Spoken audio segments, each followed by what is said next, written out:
are certainly the cleanest steps on Madison Avenue. That's how Mr. Day wants them kept. Good morning. Morning.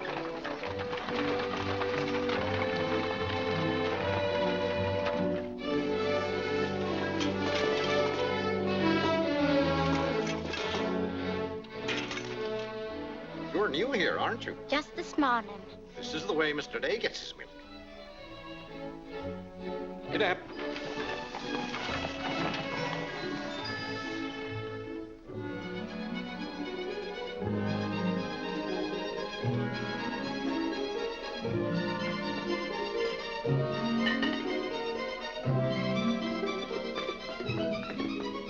Annie, be careful of this dish. You could burn your hands. And keep the cover on till you're ready to serve them. Mr. Day likes his muffins hot. I'll do that.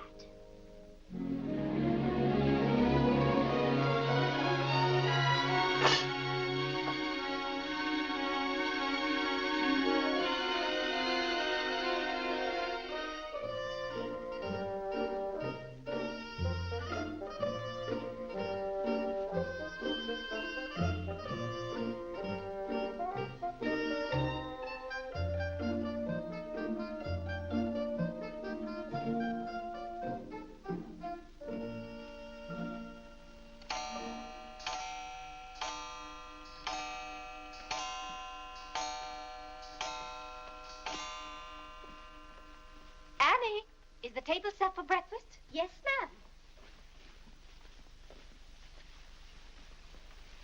Good morning, ma'am.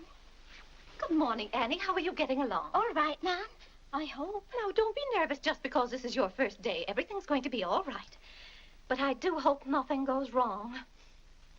Oh, no, Annie. The cream and sugar go down at this end. Oh, I thought in the center, ma'am. Everyone could reach the mace here. Mr. Day sits here. Oh, excuse me. I didn't know where to place the napkins, ma'am. You can tell by the rings. The boys have their initials. C for Clarence. He sits here. J for John. Here. W for Whitney. He sits over there, next to his father. Yes, ma'am. And the one with the little dog on it is Harlan's, of course. He's the baby. This narrow, plain one is mine. And this is Mr. Day's. It's just like mine, except that it got bent one morning. Oh, and that reminds me, Annie, always have Mr. Day's coffee piping hot. Yes, ma'am. And whenever Mr. Day speaks to you, just say yes, sir. Don't be nervous. You'll get used to him. Yes, ma'am. Oh, that beautiful rubber plant. I'm so glad it came. You mustn't water it every day. Too much moisture makes it very unhappy. Oh, good morning, Mother. I thought you were still upstairs. Good morning, Clarence. Father must be talking to himself. A redhead. Did you sleep well, Mother? Yes, thank you, dear. Golly, I'm hungry. Oh, and Annie, we always start with fruit in the morning, except the two younger boys who have their porridge and milk. Jiminy, another wreck on the New Haven. That always disturbs the stock market. Father won't like that. I do wish the New Haven would stop having wrecks if they knew how it upsets your father. My soul and body, Clarence, what's happened to your coat? Oh, it ripped open again. Margaret mended it for me, but it won't stay mended. Oh, dear. Well, I'll just have to speak to your father about a new suit of clothes.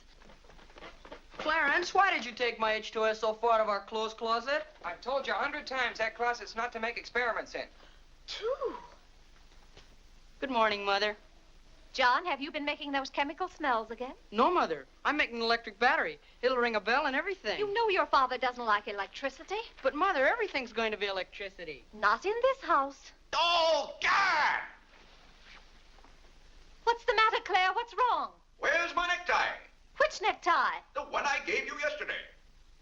It isn't pressed yet. I forgot to give it to Margaret. I told you distinctly I wanted to wear that necktie today. You've got plenty of neckties. Put on another one right away and come down to breakfast. I don't know what this world's coming to.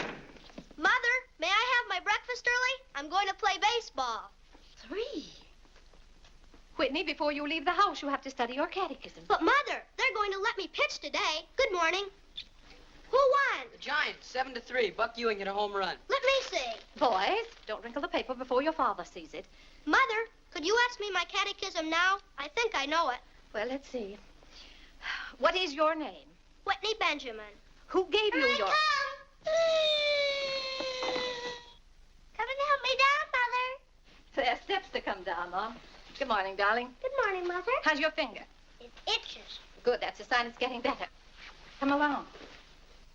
Oh. Let's see, what was I doing? Oh, yes, the catechism. Who gave you your name? My sponsors at baptism, wherein I was made a member of Christ, the child of God, and an inheritor of the kingdom of heaven. Mother, if I hadn't been baptized, wouldn't I have any name? Not in the sight of the church. What did your sponsors then for you? They did promise and vow 3 things in my name. First, that I should renounce the devil and all his works, the pomps and vanity of this wicked world, and all the sinful lusts of the flesh. And secondly, that I believe all the articles of the Christian faith. And thirdly, that I should keep God's holy will and commandments and walk in the same all the days of my... Good morning, boys. Good morning. Good morning. Morning, Father. Father. Morning, Vinny. Have a good night? Yes, thank you, Claire. Good. Sit down, boys. What's that thing doing in here? Claire, that's our new rubber plant. Place for rubber plants is on the equator. Take that object out, Catherine. You're not Catherine? No, sir. Good. Never liked Catherine anyway. Thank you, Clarence. Put it somewhere else, Annie, but not too near a window. Sit down, Harlan. Thank you, dear.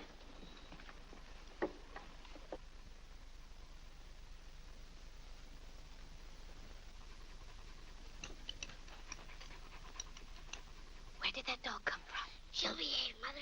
I've talked to her. What did you say? Claire, that new suit looks very nice. You blasted tight. You put on a little weight, dear. I weigh just the same as I always have. Well, Clarence has just managed to ruin the only decent suit he has. I'm sorry, but I'm afraid he'll need a new suit of clothes. Vinny, Clarence has to learn not to be so hard on his clothes. But, Father, I When thought... you start in Yale in the fall, you'll be completely outfitted. But nothing this summer. Can't I have one of your old suits cut down for me? Every suit I own still has plenty of wear in it. I wear my clothes until they're worn out.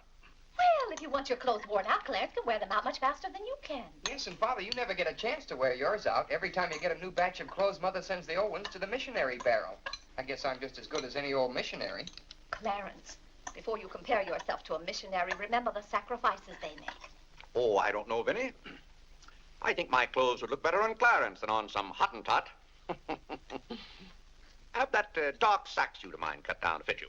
Oh, thank you, Father. One of Father's suits. Thank you, sir. In return for that, Clarence, I want you to practice more often on your violin. Whitney, don't eat so fast. Well, Father, I'm going to pitch today. But before I go, I have to study my catechism. What do you bother with that for? Because if he doesn't know his catechism, he can't be confirmed. But Vinny, Whitney's going to pitch today. He can be confirmed any old time. Claire, sometimes it seems to me you don't care whether your children get to heaven or not. Oh, Whitney will get to heaven all right. I'll be there before you are, Whitney. I'll see that you get in. And Whitney, when we get to heaven, we'll organize a baseball team of our own. Good. Be just like you to try and run things up there. Well, from all I've heard about heaven, it seems to be a pretty unbusinesslike place. They could probably use a good man like me. What makes you so sure they'll let you into heaven? Well, if they don't, I'll certainly raise a devil of a row. Claire, I do hope you'll behave when you get to heaven. Now, Vinny, Vinny, how many times have I asked you not to engage a maid who doesn't know how to serve properly? Claire, can't you see she's new and doing her best? How can I serve myself when she's holding that platter over my head? Hold it lower, Annie. Yes, ma'am. What became of the one we had yesterday? I don't know why you can't keep a maid. Oh, you don't. Why on earth can't you run your house the way I run my office? All I want is service. What the devil's that noise? It's Annie. Annie? Who's Annie? The maid. I'll take it, Annie. Claire, aren't you ashamed of yourself? What have I done now? You made her cry speaking to her the way you did. I never said a word to her. I was addressing myself to you. I do wish you'd be more careful. It's hard enough to keep a maid, and the uniforms just fit this one.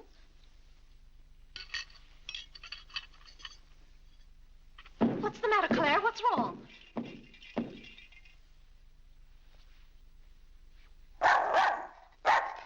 What in the name of... Well, did you come from? Who do you belong to? She's mine, Father. Her name is Princess. Looks more like a prince to me. What's wanted?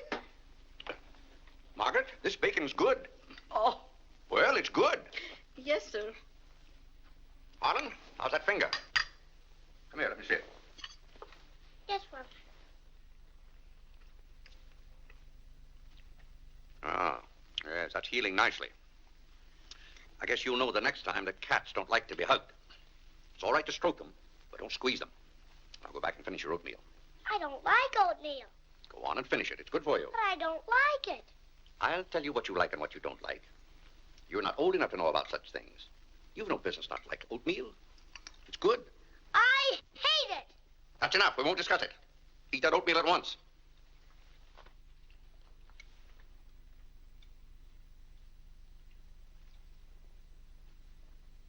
Ah.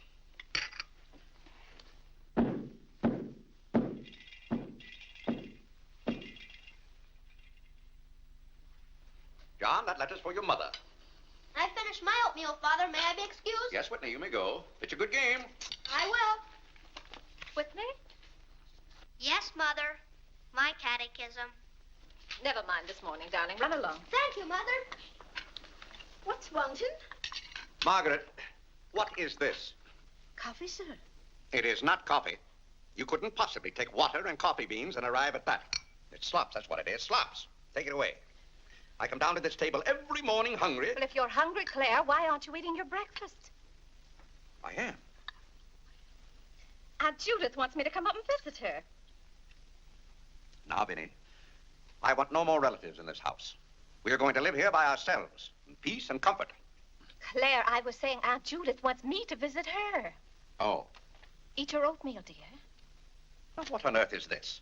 Dear friend Day, we are assigning you the exclusive rights to Staten Island for selling the Gem Home Pop-Up of popcorn.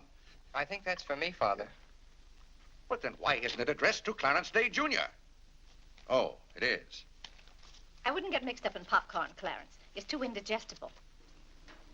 Confound it, another wreck on the New Haven. If you please, ma'am, there's $1 due on a package. It's from Lewis and Conger's. Oh, yes, those kitchen knives I ordered. Make a memorandum of that, Vinny. $1, and whatever it was for. Of course, Claire. I must have a record of what is spent running this house. I've never understood what good a record is after the money's gone. There's just $1, Margaret. Vinny, this house must be run on a business basis. Of course, dear. That's what the household accounts are for. Oh, Claire, it's 8:30. You don't want to be late at the office. Plenty of time. Annie, clear the table now. Yes, Ma'am, I'll do that. Clarence, John, Yes, Mother? you boys go up and move the small bureau from my room into yours. Who's coming? Cousin Cora, and she's bringing a friend with her, a young girl. A girl? You'll have to help entertain her, Clarence. Oh, Mother, do I have to? Wait till Father finds out we've got visitors. There'll be a rumpus. John, don't criticize your father. He's very hospitable. After he gets used to the idea. I like coffee, I like tea, I like the girls, and the girls like me. Well, I don't like girls, and they don't like me. Oh, God! Go on, boys, go on. What's the matter, Claire? What's wrong? How did that get in this room? Now, Claire, how was the new maid to know? Keep that abomination out of here. All right, I'll take it. Oh, Claire, dear, I'm afraid I'm going to need some more money. You were complaining about the coffee this morning. Well, that nice French drip coffee pot is broken, and you know how it got broken. Yeah, never mind that, Vinny. As I remember, that coffee pot cost $5 and something. I'll give you $6. When you get it, Vinny, enter the exact amount in the ledger. Of course, Claire. We can't go on month after month having the household accounts in such a mess. No, and I've thought of a system that will make my bookkeeping perfect. Well, I'm certainly relieved to hear that. All we have to do is open charge accounts everywhere, and the stores will do my bookkeeping for me. Now, wait a minute, Vinny. Then, when the bills come in, you'd know exactly where your money had gone. Yes, I certainly would. Vinny, we get enough bills as it is. Claire, dear, don't you hate those arguments we have every month? I certainly do. Not to have those, I should think, would be worth something to you. Well, I'll open an account at Lewis and Conger's and one at McCreary's to start with. Thank you, Claire. We'll see how it works out. Thank you. Oh, The rector's coming to tea today. The rector? Well, I'm glad you warned me. I'll go to the club. Don't expect me home until dinner time.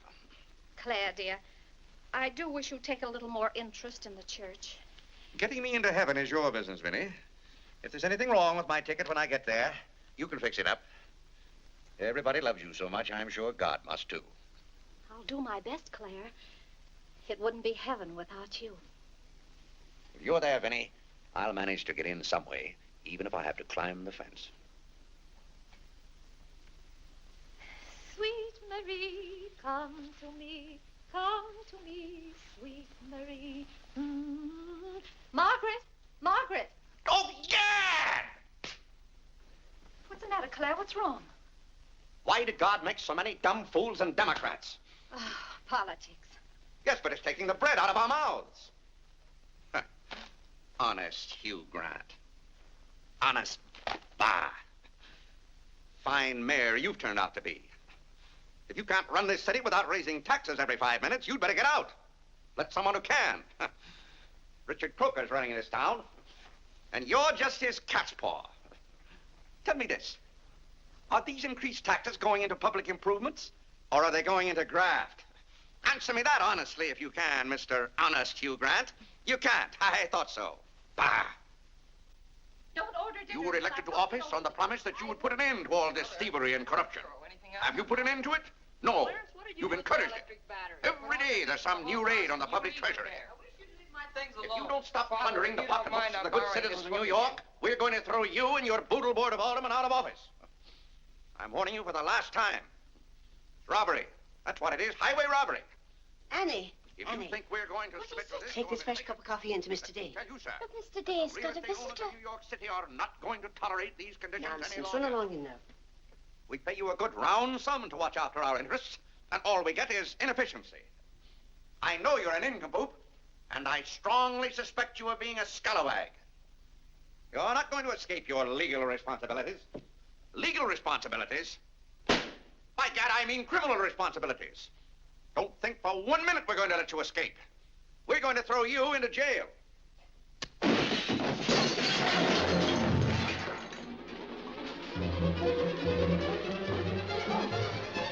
Annie, are you hurt?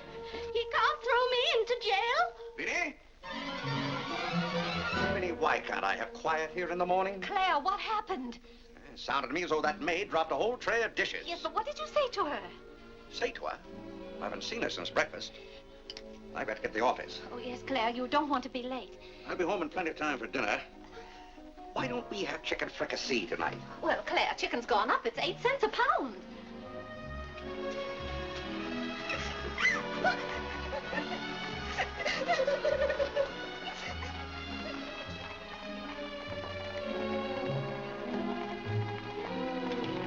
Where the devil's she going, dressed up like that? Claire, you've done it again. How could you? How could I what? Can't you see she's leaving? Dear, I've no time to engage a new maid. We'll have to have dinner out. Dinner out? Nonsense. I'll engage a new maid myself. Claire, you can't. She has to fit the uniforms. I'll have one here in an hour. Goodbye, dear. Bye, Claire. Good morning, Mr. Day. On your way to the office? Yes, Clarence. Good morning. Mrs. Day? Morning, Mr. Day. Morning, Jim.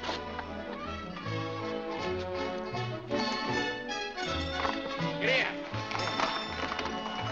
Get in.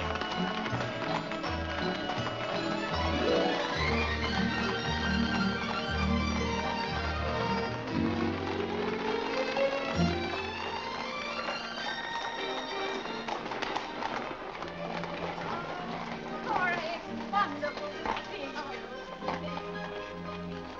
Vinny, I declare you're getting younger and prettier every year. Oh, this is Mary Skinner. It's Skinner's daughter. My goodness, I never would have known you. Just leave your things out here and come right on in. I heard my father talk so much about you, Mrs. Day. Did he tell you how he used to dip my pigtails in the inkwell at school? What's the news in Pleasantville, Cora? Oh, Vinny, I have so much to tell you. We wrote you that Aunt Carrie broke her hip. Yes. That was the night that Robert Ingersoll lectured. Of course, she couldn't get there, but it was a good thing for Mr. Ingersoll she didn't. How do you do, Cousin Cora? Oh, Clarence. My. Oh, no, Cora, this is John. John, why, how you've grown. You'll be a man before your mother. John, this is Mary Skinner. How do you do? How do you do? Vinny, everybody in Pleasantville sends their love. Oh. Grandpa Ebbets, Cousin Edith, Aunt Hattie, the Taylors, oh, just everybody. Cora, how did. is Grandpa Ebbets? Oh, he hasn't been at all well. You know he only has one kidney, and that's floating. How do you do, Cousin Cora? I'm glad to see you. This can't be Clarence. Yes, it is. My. My goodness, every time I see you boys, you've grown another foot. Let's see, you're going to St. Paul's now, aren't you? St. Paul's? I was through with St. Paul's long ago. I'm starting in Yale this fall. Yale? Mary, this is Clarence, Mary Skinner. How do you do? Oh, this is Mary's first trip to New York. Yes, it is. It's her first trip. We'll have to show Mary around. Oh, I tell you, I'll ask Mr. Day to take us all to Delmonico's for dinner tonight. Delmonico's? Think of that, Mary, Delmonico's. And Cousin Claire's such a wonderful host. Well, I know you girls want to freshen up, so come upstairs. Clarence, get their bags. I've given you girls Clarence's room, but he didn't know about it until Now, this Vinny, morning. I don't want you to He hasn't give us moved a his thought. things Don't out you yet. bother about us But for that doesn't 1 make any minute. John, get their old bags. We just take care of ours. Oh, you play the violin. Well, I fool with it a little. You're just being modest. No, really, I play the piano. Not awfully well, but... Now, you're being modest. Do you ever play duets? Well, I haven't up to now. Neither have I. Up to now.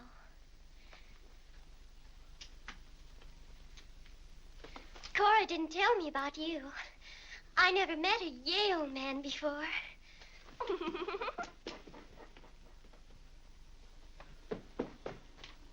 What's happened to you? Nothing. I feel fine.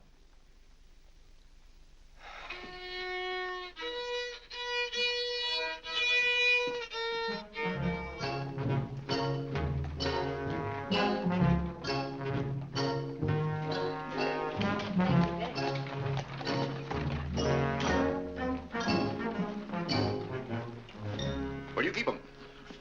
Do you wish a domestic servant? Where do you keep them? I will take your name and address. Confound it, I'm late at the office now.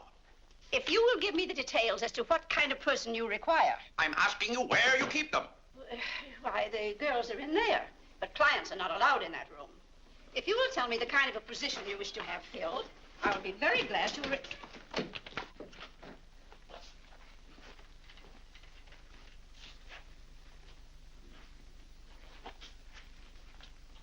You stand up, please.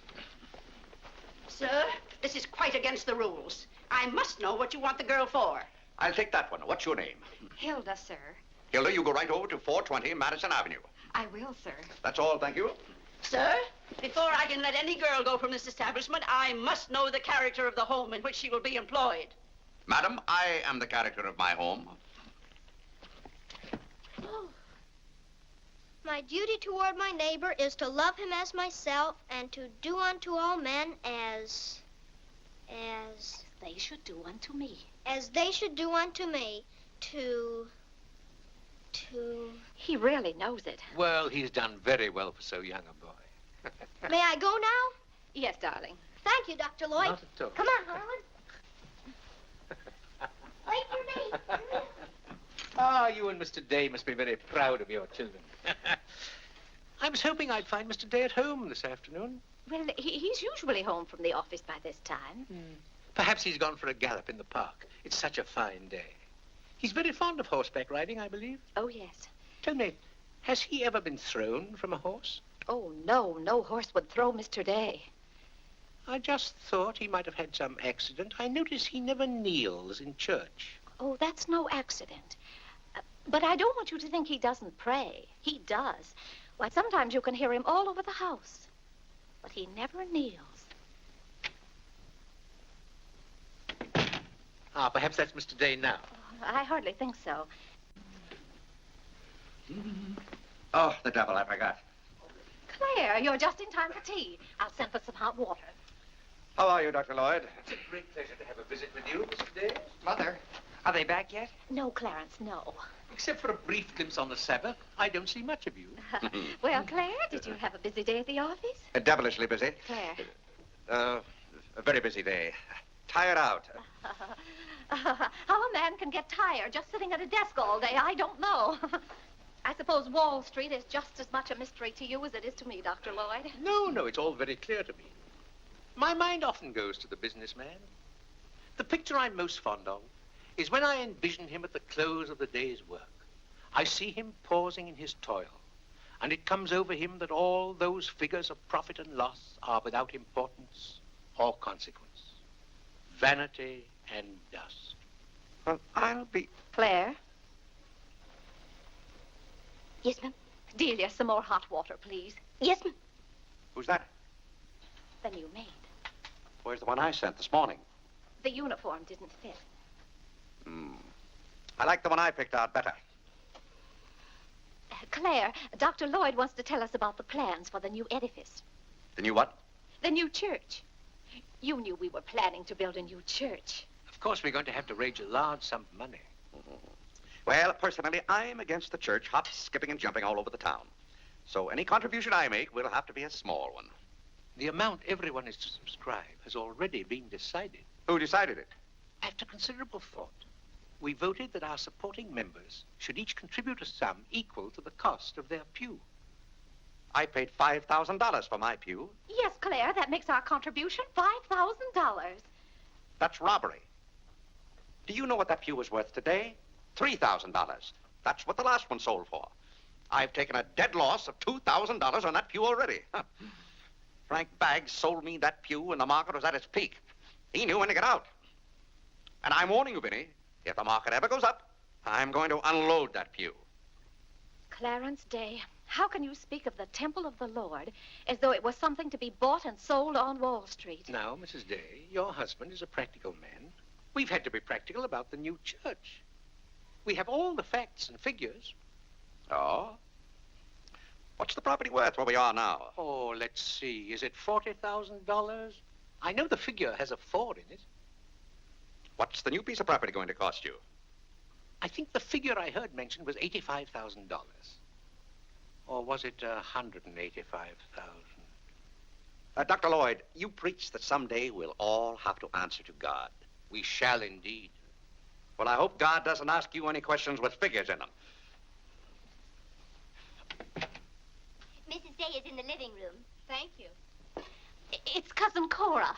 She's passing through town. Well.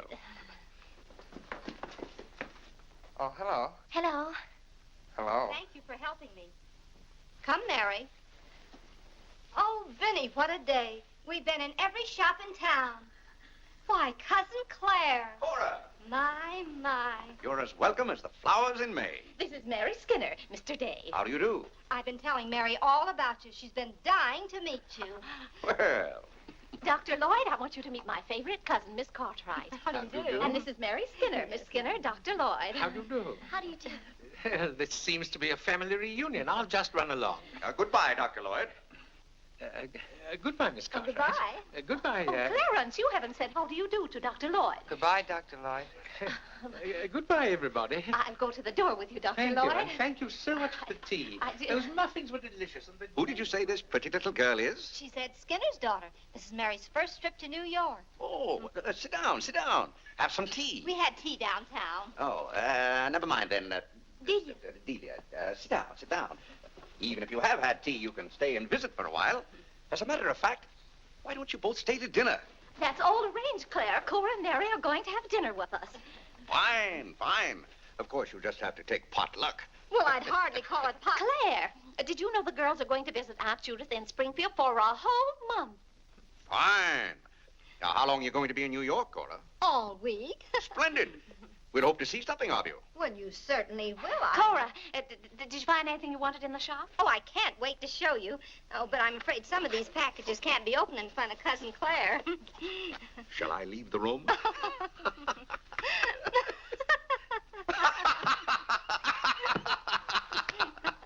Oh, Clarence, would you take the packages in the hall up to our room, or should I say your room? Wasn't it nice of Clarence to give up his room to us for a whole week? Cora, come on, I just can't wait to see what's in those packages. Well, we'll be back soon. Vinny, I wish to speak to you before you go upstairs. I'll be down in just a minute, Claire. I wish to speak to you now. I'll be up in just a minute, Cora. It's all right, Vinny. Come along, Mary. Are those two women encamped in our house? Now, Claire. Answer me, Vinny. Now, Claire, you know... Answer me! Just a minute. Clarence.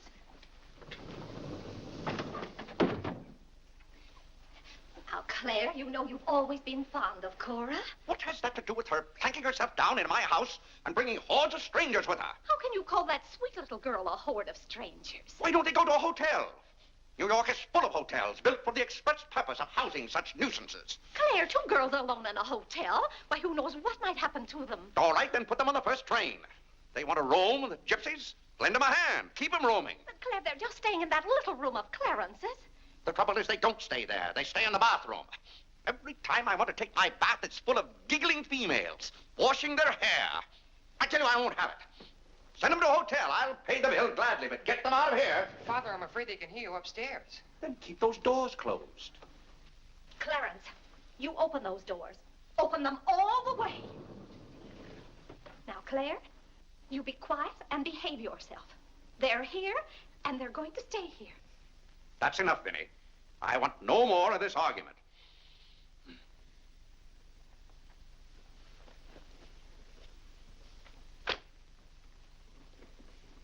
Oh, what I don't understand is why this swarm of locusts always descends on us without any warning. Oh, thunders.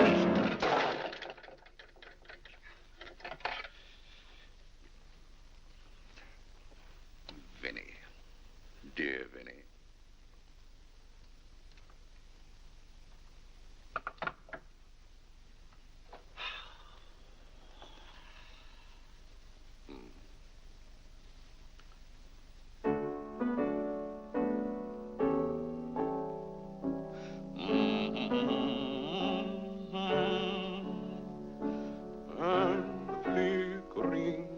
Shadows softly come and go. Though my heart be weary. Father, may I go along with the rest of you to Delmonico's?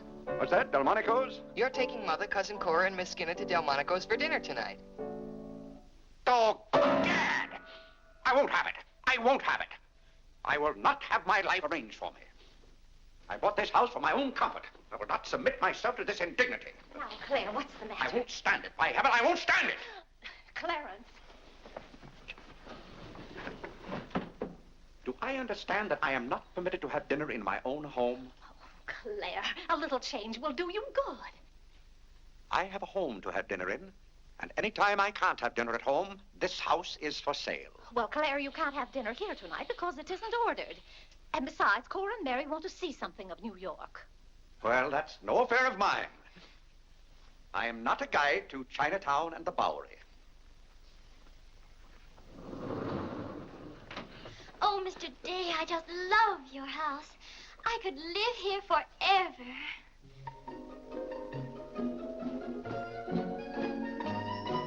Cora's waiting for you, Mrs. Day. Oh, yes, I'll run right up.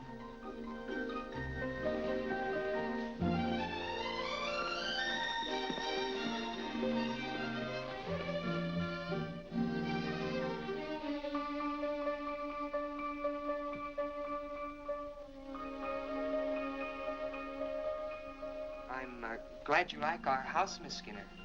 I like it very much, Mr. Day. Praise from a stranger is approbation indeed.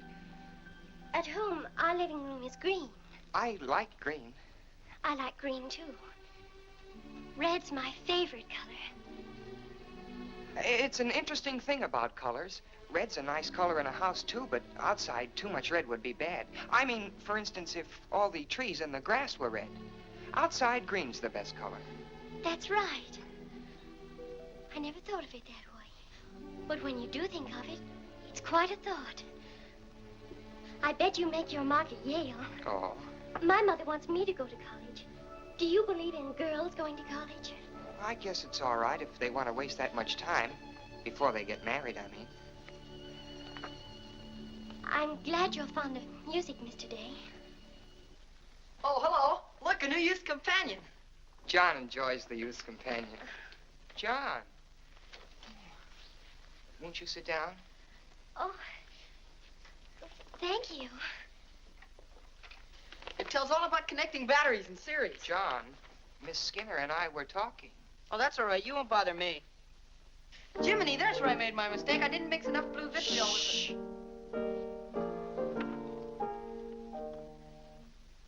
Oh, don't stop. Can you play that? I'm afraid not. Can you play Sweet Genevieve? That's my favorite. Not without my music. Hymns are nice, don't you think? I like this one.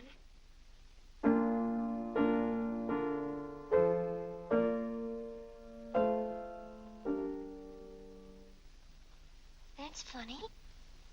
The words are the same, but it's the wrong tune. Oh, it can't be the wrong tune. We sing it exactly that way in church. We don't sing it that way in the Methodist church. You see, we're Methodists. Oh, that's too bad.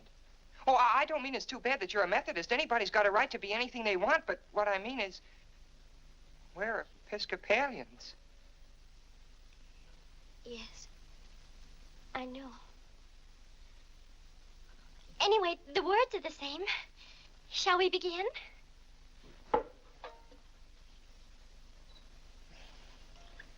Now.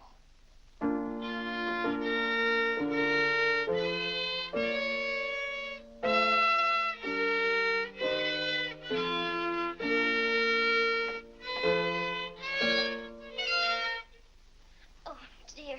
Well, what's wrong? Shall we try again?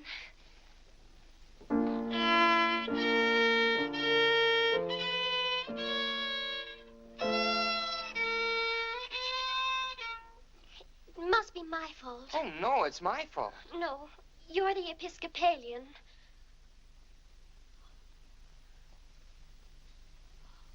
I just remembered something.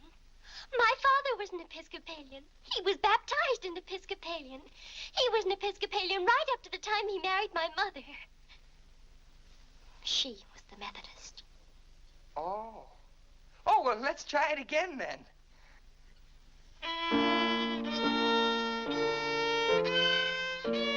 Well, Clarence, if you're going to Delmonico's with us, you'd better get dressed. Am I going to? Jiminy. Thank you, Father. Be ready in just a minute, Mother. Minnie, that young lady looks about the same age you were when I came out to Pleasantville to rescue you. Rescue me? You came out there to talk me into marrying you. It worked out just the same. Ah.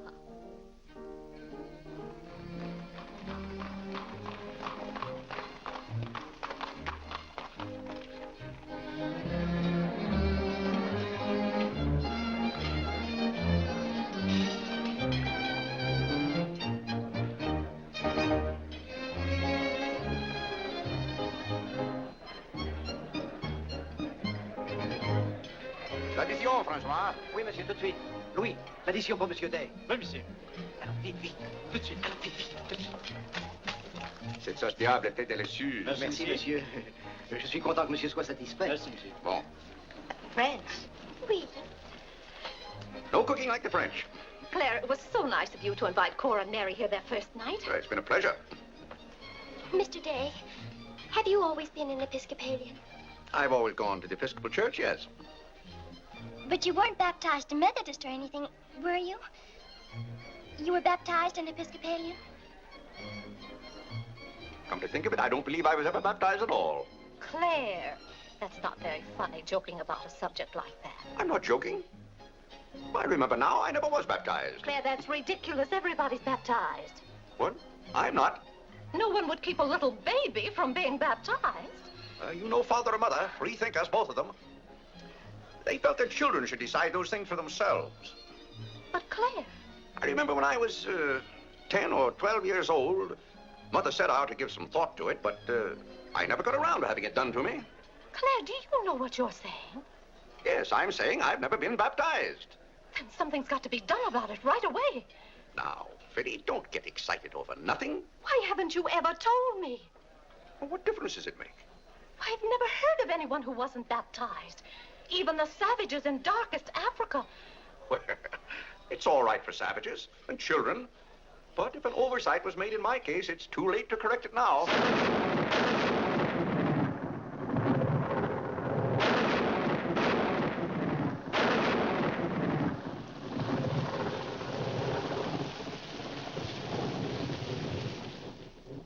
not baptized, you're not a Christian.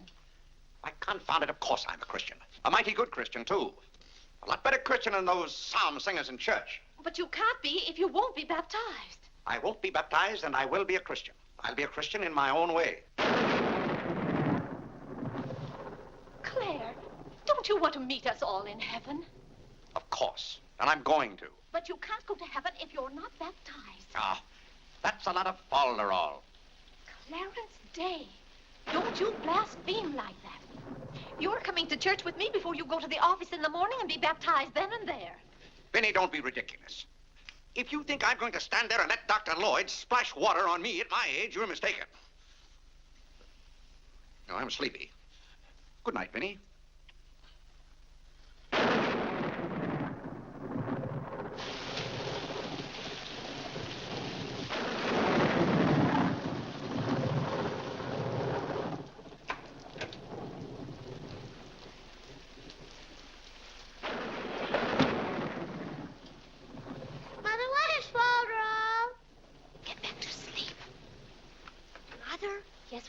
If Father hasn't been baptized, he hasn't any name. In the sight of the church, he hasn't any name. That's right. Maybe we're not even married.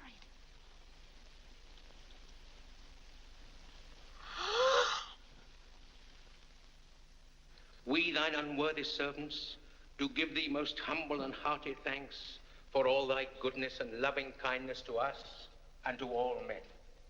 We bless thee for our creation, preservation, and all the blessings of this life. But above all, for thine inestimable love in the redemption of the world by our Lord Jesus Christ. For the means of grace, for the hope of glory. And we beseech thee, give us that due sense of all thy mercies, that our hearts may be unfeignedly thankful, and that we show forth thy praise, not only with our lips, but with our lives, by giving up ourselves to thy service, and by walking before thee in holiness and mercy all our days. Through Jesus Christ our Lord, to whom, with thee, and the Holy Ghost, be all honor and glory, world without end. Amen. The grace of our Lord Jesus Christ, and the love of God, and the fellowship of the Holy Ghost be with us all evermore. Amen. Amen.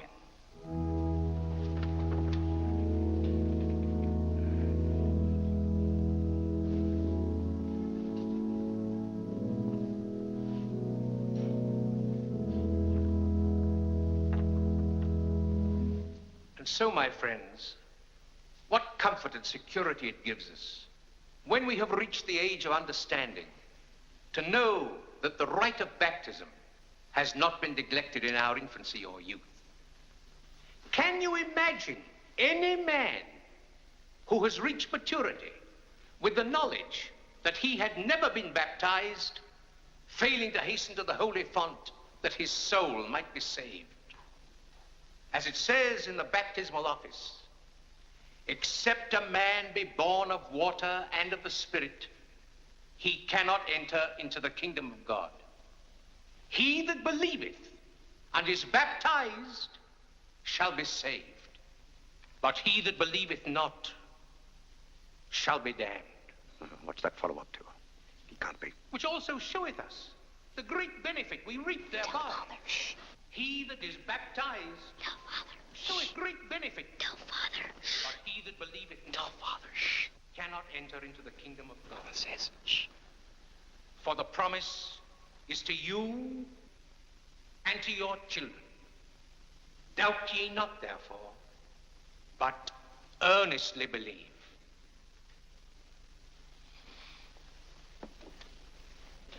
In the name of the Father, and of the Son, and of the Holy Ghost. Amen. Amen.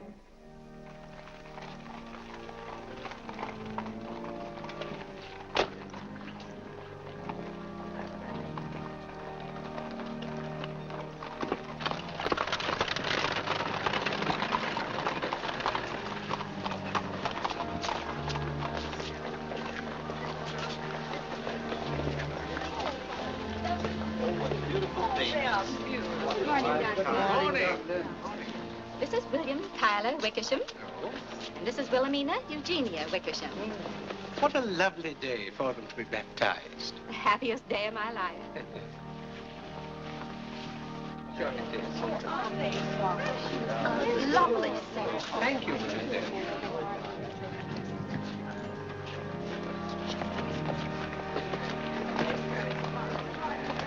Claire, you know I didn't ask Dr. Lloyd to do that. You must have said something. Well, I had to find out from him if we were really married. I am married and I'm not baptized. And as far as I'm concerned, the whole congregation can know it. They certainly know it now. That suits me. I don't go to church to be preached at as though I were some lost sheep. Claire, you don't seem to understand what the church is for. Minnie, if there's one place the church should leave alone, it's a man's soul.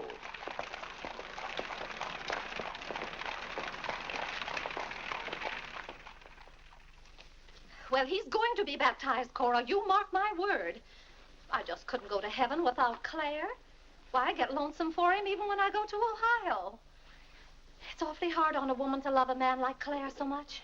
Oh, men are so aggravating. They take everything for granted. They certainly do. You know, I don't believe Claire has come right out and told me he loves me since we've been married. Of course, I know he does because I keep reminding him of it. You have to keep reminding them, Cora. Minnie, the table isn't set for dinner yet. I'll be back in a minute, Cora. We're having it after Cora and Mary go to the train. Their cab's coming at 1 o'clock. Cab? The horse cars go right past the door. But, Claire, they have those heavy bags. Cabs are a waste of money. Well, if dinner's going to be delayed, I'll work on this month's bills. Where are they? Now, Claire, it isn't fair to go over the household accounts when you're hungry. Vinnie, where are those bills? They're in the library on your desk. Oh. I didn't know dinner was going to be late. No one ever tells me anything in this house. Back home, I ride all the time. I love horses. The horse is my favorite animal. Well, goodness, where have you two been? Clarence wanted to show me his grandfather's house. You'll have to hurry and finish your packing. It won't take me long. Can I help you pack? Clarence! Clarence? Why didn't you kneel in church today?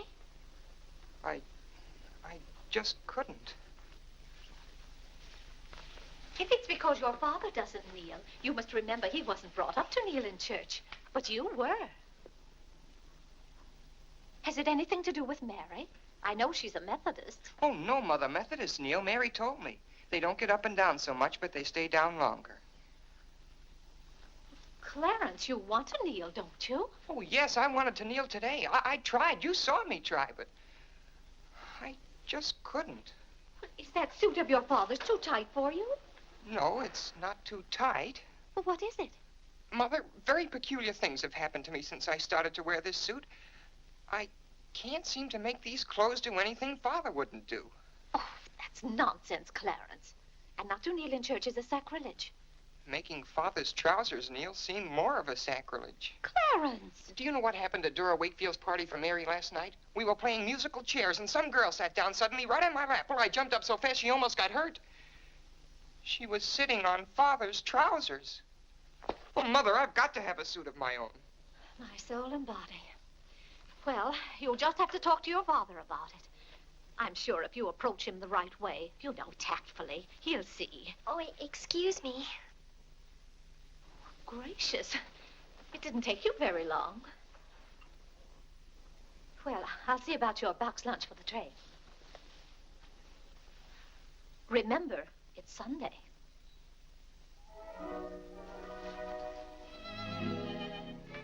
I was hoping we could have a few minutes together before you left. Cora had so much to do, I wanted to get out of her way.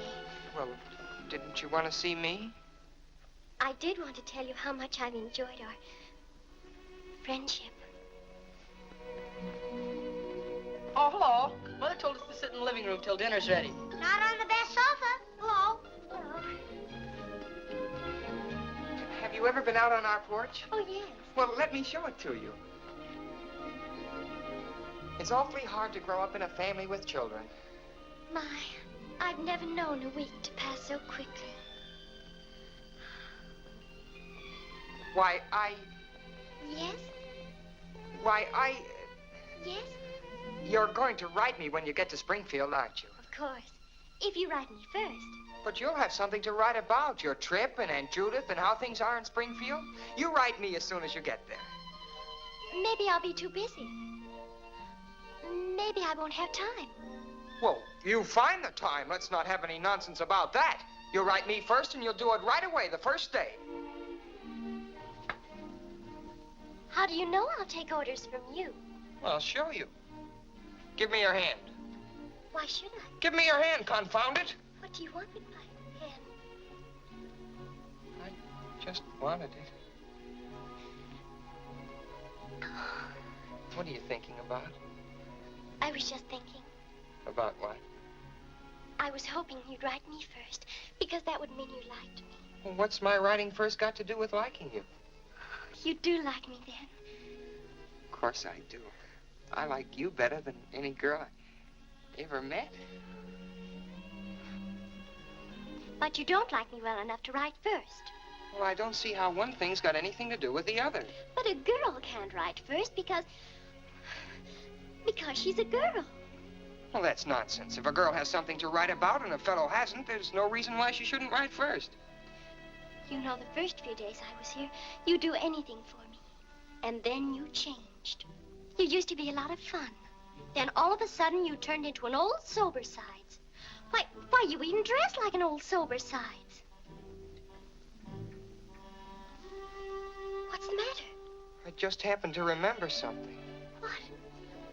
Oh, I know. It's because this is the last time we'll be together. Mary, please. But, Clarence, we'll see each other in a month when I come back. Oh, Clarence, please write me first, because that'll show me how much you like me. Please. I'll show you how much I like you. Get up, get up! Oh, Mary, don't do that. Please don't do that. Now you'll think I'm just a bold and forward girl. Oh, no, it's not that. Was it because it's Sunday? No, it'd be the same any day. Oh, you just didn't want me sitting on your lap. Oh, it was nice of you to do it. It was nice of me, so you told me to get up. You just couldn't bear to have me sit there. Oh, well, you needn't write me first. You needn't write me any letters at all, because I'll tear them up without opening them. I never want to see you again.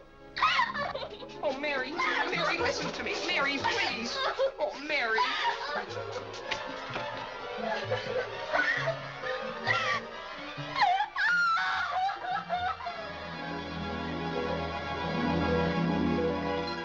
Clarence! Yes, Father? That young lady's crying. She's in tears. What's the meaning of this? I'm sorry, Father. It's all my fault. Nonsense. What's that girl trying to do to you? Oh, no, she wasn't. It was... Well, whatever the quarrel was about, Clarence, I'm glad you held your own. Father, I have to have a new suit of clothes. You've got to give me the money for it. Young man, do you realize that you're addressing your father? I'm sorry, Father. I apologize. But you don't know how important this is to me. A new suit of clothes is so important. Oh, why should... Clarence, has your need for a new suit of clothes anything to do with that young lady? Yes, Father. Why, Clarence. Why, this comes as quite a shock to me. What does, Father? For you're being so grown up. Still, I might have known if you were going to college this fall. Yes, you're at the age when you'll be meeting girls. Clarence, there are things about women that I think you ought to know. Sit down.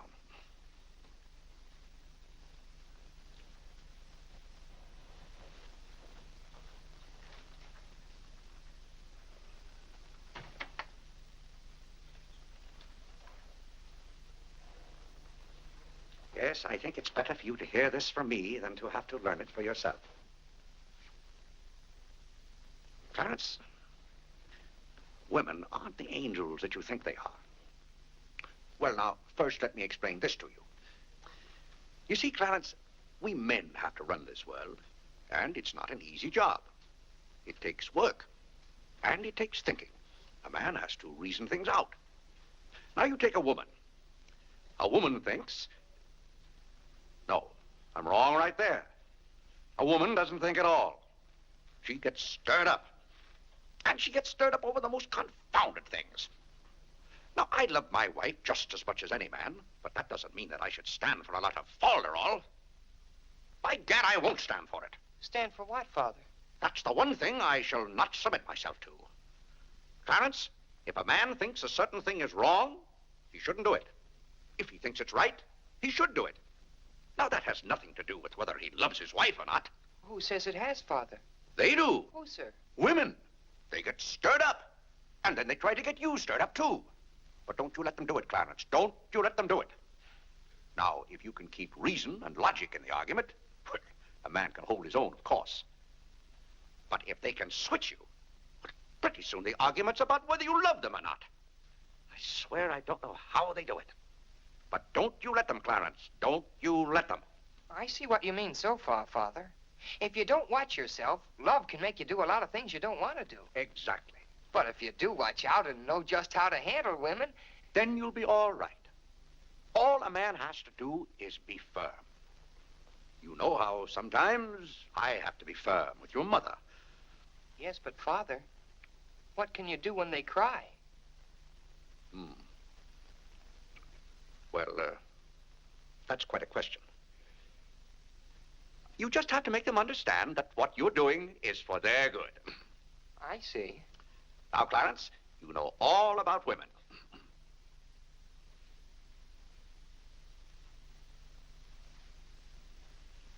But, Father... Yes, Clarence? I thought you were going to tell me about... About what? About women. Clarence, there are some things gentlemen don't discuss. I've told you all you need to know. The thing for you to remember is be firm.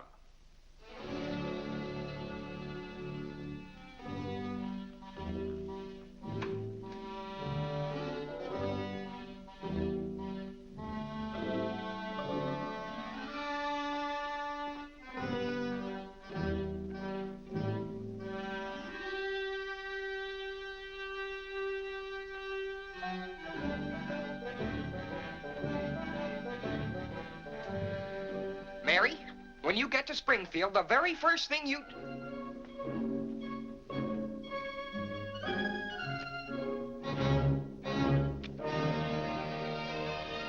Oh, God!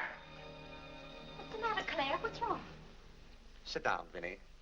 Oh, Claire, Cora and Mary are leaving any moment Sit down. now. Vinny, you know I like to live well, and I want my family to live well. But this house must be run on a business basis. I must know how much money I'm spending and what for. For instance, if you recall, a week ago, I gave you $6 to buy a new coffee pot. Yes, because you broke the old one. You threw it right on the floor. I'm not talking about that. Now, I find here among my... It was a pity to break that nice coffee pot, Claire. It was imported from France, and that little shop has stopped selling them. But what has that They to... said the tariff wouldn't let them, and that's your fault because you're always voting to raise the tariff. The tariff protects America against cheap foreign labor. Now, this bill... The tariff does nothing but put up the prices, and that's hard on everybody, especially the farmer. Vinny, I wish to heaven you wouldn't talk about matters you don't know anything about. I do, too, know about them. Miss Gulick says that every intelligent woman should have some opinion Who, about... may I ask, is Miss Gulick? She's the current events woman I told you about, and the tickets are $1 every Tuesday. Do you mean to tell me that a pack of idle-minded females pay $1 apiece to hear another female gabble about the events of the day? Listen to me if you want to know anything about the events of the day. But you get so excited, Claire. And besides, Miss Gulick says that our president, whom you're always belittling, prays to God for guidance. Vinny, what happened to that $6? What $6?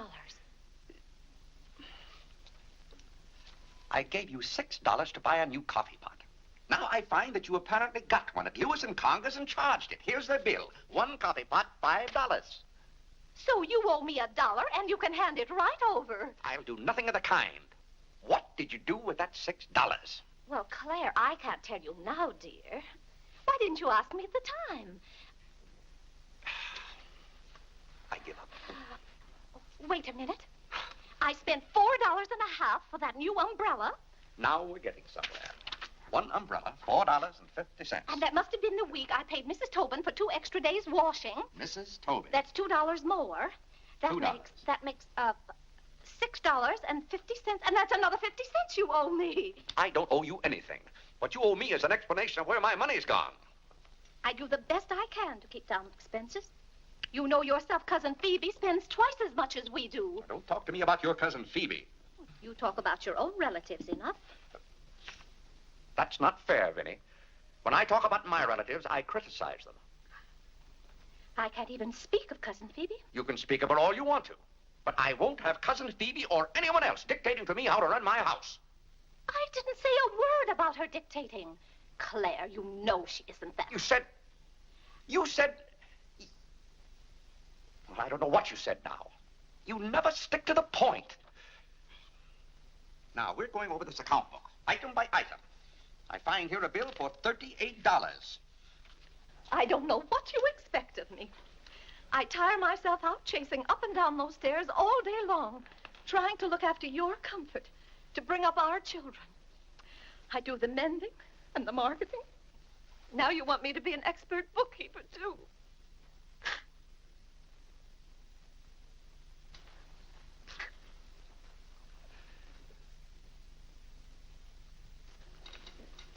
Vinny, I want to be reasonable, but can't you understand? I'm doing all this for your own good. Oh. Well, I suppose I'll have to go ahead just paying the bills and hoping I've got enough money in the bank to meet them. But it's all very discouraging. I'll try to do better, Claire. Well, that's all I'm asking. Well, I'll make out the checks and sign them. But maybe I haven't any right to sign those checks since in the sight of the Lord I haven't any name. That's right. Claire, to make those checks good, you'll have to be baptized right away. Vinny, the bank doesn't care whether I've been baptized or not. Well, I care. And no matter what Dr. Lloyd said, I'm not sure we're really married. Vinny, we have 4 children. If we're not married now, we never will be. Claire, Dr. Lloyd said this morning. Well, that's all, Vinny. Hadn't you better go tell Whitney to watch for the cab? Not before you give me that $1.50. What $1.50? The $1.50 you owe me. I don't owe you any $1.50. I gave you money to buy a coffee pot for me, and somehow it turned into an umbrella for you. Why, Clarence Day, what kind of man are you? Quibbling about $1.50 when your immortal soul is in danger. And what's more, All right.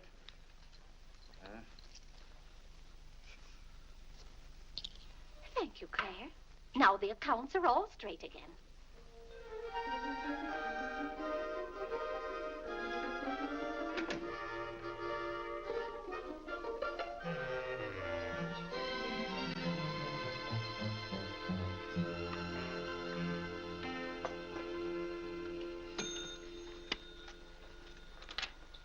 What were you doing down there? I'm setting up this new burglar alarm. I invented it myself. Have you got any money you can lend me? No, you owe me 30 cents now.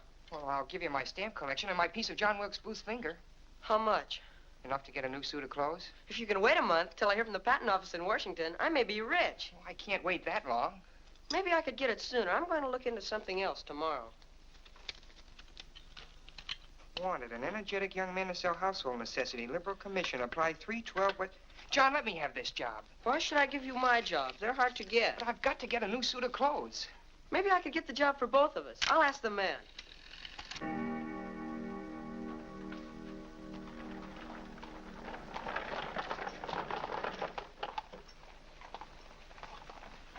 The cab's here, Father. Oh, thank you, Whitney. Vinny, Cora, the cab's here. John, go up and get their bags. Yes, sir. Here's the lunch for the train, sir. Take it out to the cab. Who's that one? It's Ellen. Delia left yesterday. I don't know where your mother finds them. Now, Vinny, don't you let Clara worry about us. We have plenty of time. Take the bags right on out, John. Yes, sir. Well, goodbye, Clarence. It was so nice to see you Goodbye, again. Cousin Cora. Goodbye, Whitney. Now, you be a good boy. Goodbye, Cousin Cora. Goodbye, Harlan. Goodbye. Keep out of mischief. Come along, everybody. Don't keep the cab waiting. Cabs cost money. If there's one thing Mr. Day can't stand, it's to keep a cab waiting. If there's any waiting to do, there's a waiting room at the Grand Central Depot just for that.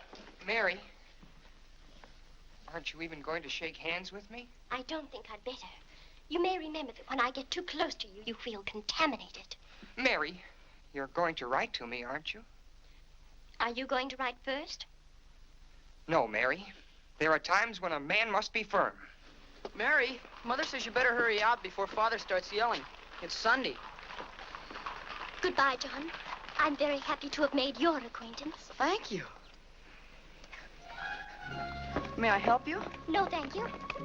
Take care of yourself. Goodbye, Mr. Day. Goodbye, Mary. Bye, Mrs. Day. I've had a wonderful Goodbye, day. Mary. Bye-bye. Goodbye. Goodbye, Cousin Claire. Goodbye, Cora. Goodbye, Cora. Bye, Cousin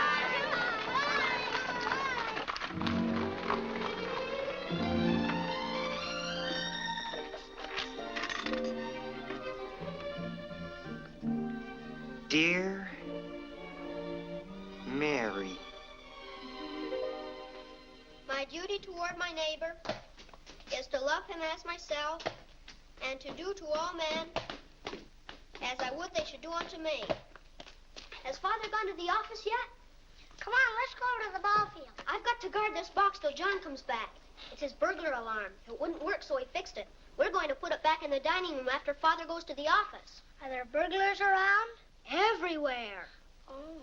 To love, honor, and succor my father and my mother. Why do you have to learn that? Because if I don't, I'll go to hell. Father's going to hell. He is not. Yes, he is, because he isn't baptized. He'll go to hell and burn for 1,000 years. He won't. He won't. He'll be in a lake of fire and brimstone, and 1,000 devils with pitchforks will be poking at him. No, Mother, don't let me. Father will hear you. No, I don't. Oh, come on, you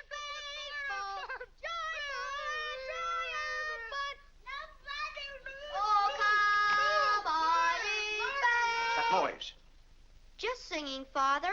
You boys be quiet. You know your mother isn't feeling well. Yes, Father.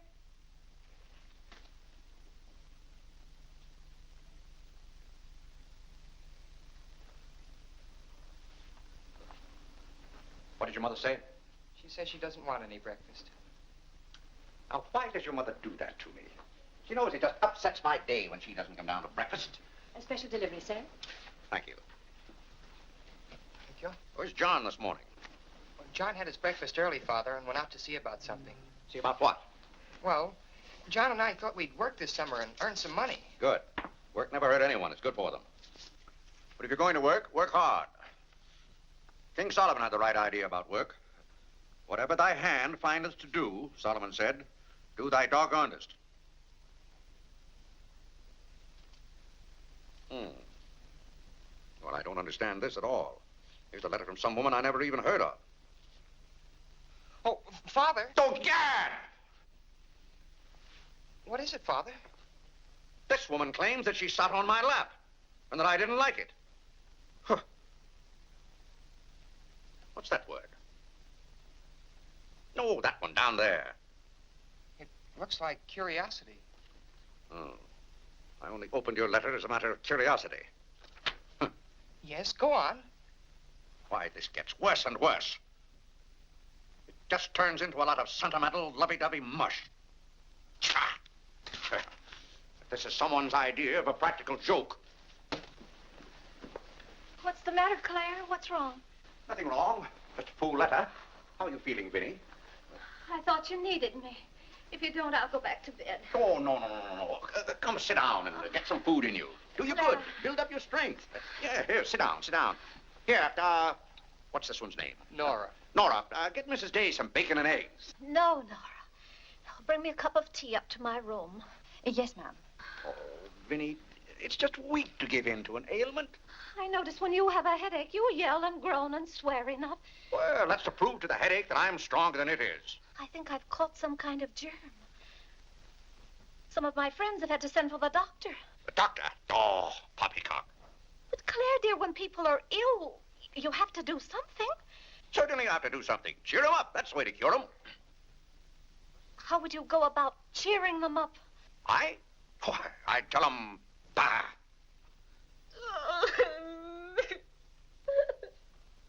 What have I done now? Oh, Claire, hush up.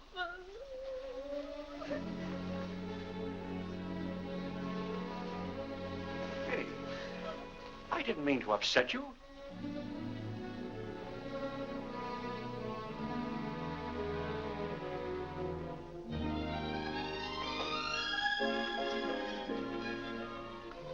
Dear Clarence.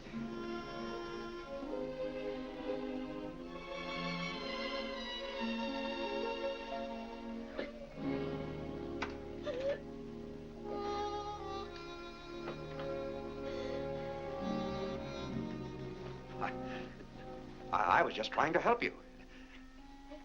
You know, when you take your bed, I have a confounded lonely time around here. So when I see you getting it into your head that you're not feeling well, I want to do something about it. But just because some of your friends have given into this, no reason why you should imagine you're ill. Claire, stop. Get out of this house and go to your office.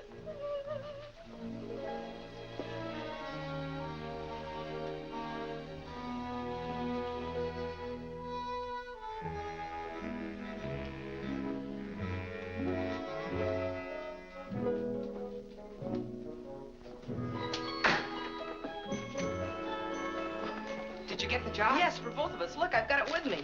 What is it? Medicine. Medicine? You took a job for us to go out and sell medicine? But it's wonderful medicine. Look what it cures. A sovereign cure for colds, coughs, catarrh, asthma, quinsy, and sore throat. Poor digestion, summer complaint, colic, dyspepsia, heartburn, and shortness of breath.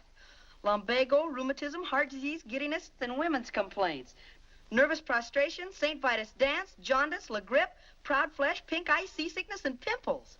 It's made from a secret formula known only to Dr. Bartlett.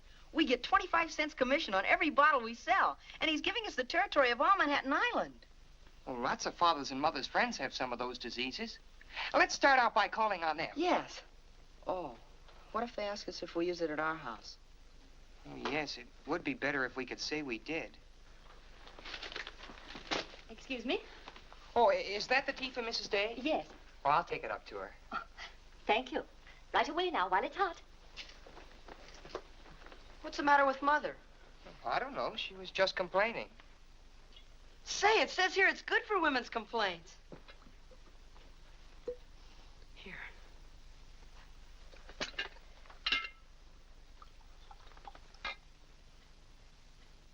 Yes, sir. Chesapeake and Ohio and 8. New York Central, 3/4. I'd like to see Mr. Day about those Morris and Essex bonds. Today's very busy this morning. You'll have to wait.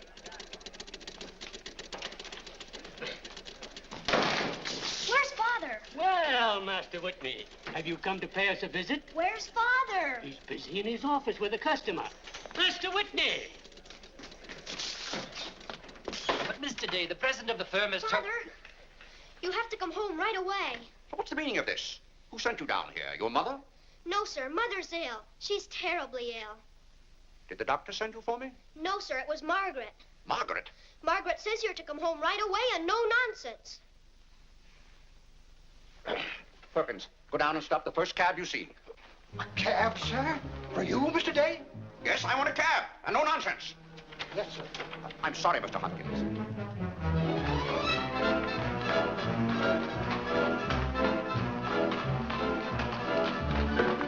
Confound you, can't you go any faster? All right. Get up.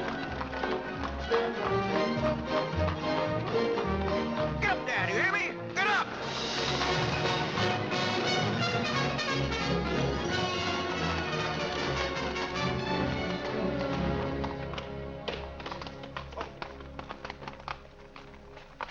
Oh, Doctor, how is Mrs. Day? She's a pretty sick woman.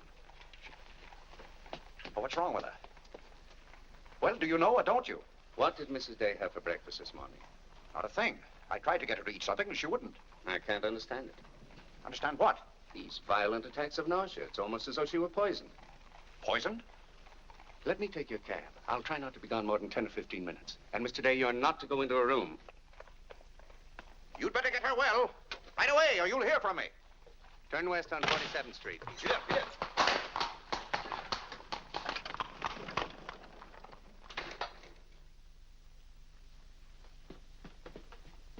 How is Mother?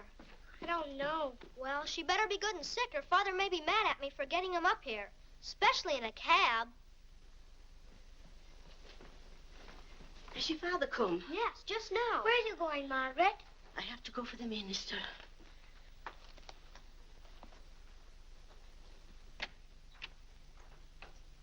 I guess the minister's coming to baptize Father, so I won't have to go to hell. You can't be baptized in a house. You've got to have water. We have lots of water. Not the right kind.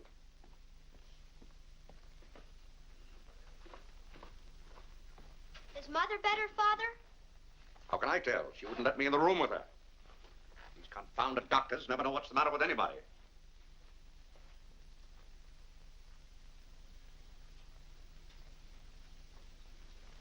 Father, Yes? Mother's going to get well, isn't she? Of course she's going to get well.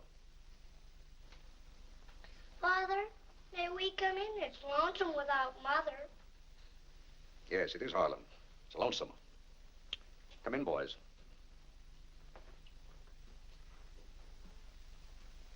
What have you been doing, Harlan? Nothing. They won't let me upstairs. What about you, Whitney? I was supposed to learn the rest of my catechism. Will you hear me, Father? Yes, Whitney, I'll hear you. Start here. How many parts are there in a sacrament? 2, the outward visible sign and the inward spiritual grace. What is the outward visible sign or form in baptism? Water, wherein the person is baptized in the name of... You haven't been baptized, have you, Father? Whitney, what is the outward visible sign?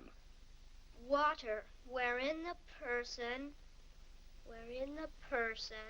You don't know it well enough, Whitney. You'd better go and study it some more. Do you want me to read to you, Harlan? Father, are they going to put you into hell? Whitney, take Harlan with you.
What's the world coming to? Everybody's sending for doctors. Doctors don't do you any good. Only make you feel worse. All poppycock. Who's ringing that bell? Stop that noise! Stop it, I say! What idiot's ringing that bell? Mr. Day, we must all be quiet. Mrs. Day is very ill. I know she's ill. Go up and see if she needs anything. And what are you doing out of the house? Send for the minister. The minister? He'll be right in. He's paying off the cab.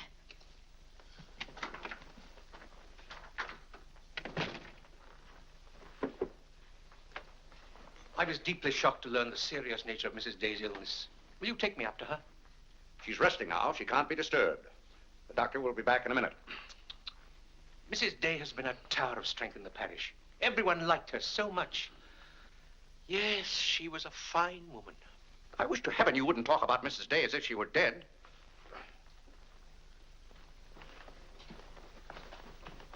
Is the doctor back yet? No. Does she need him? Well, she's kind of restless. She's talking in her sleep and twisting and turning.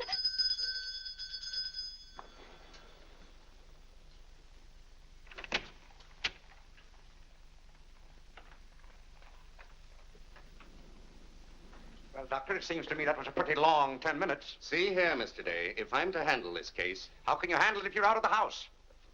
Who is this? It's Dr. Summers. How do you do? I felt that Mrs. Day's condition warranted my getting Dr. Summers here as soon as possible for consultation. I hope that meets with your approval. Why, yes, of course. Anything that can be done. Upstairs, Doctor. Pardon me.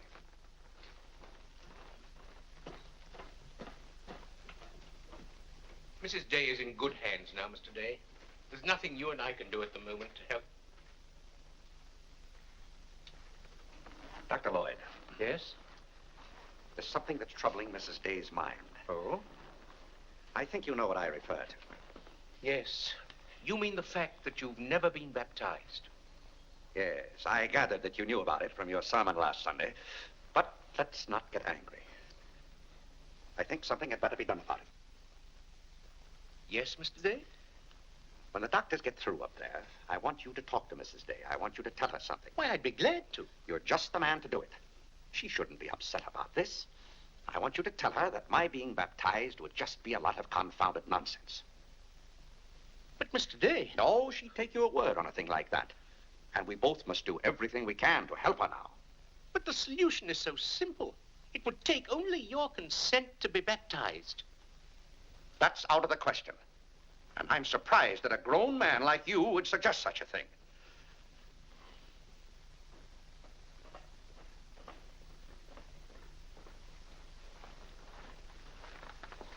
Well, Doctor, how is she? What have you decided? Is there a room we could use for our consultation? Well, yes, my library. Doctor. Dr. Summers, this isn't serious, is it? After we've had our consultation, we'll talk to you, Mr. Day. But surely you Rest assured, Dr. Summers will do everything that is humanly possible. We'll try not to be long.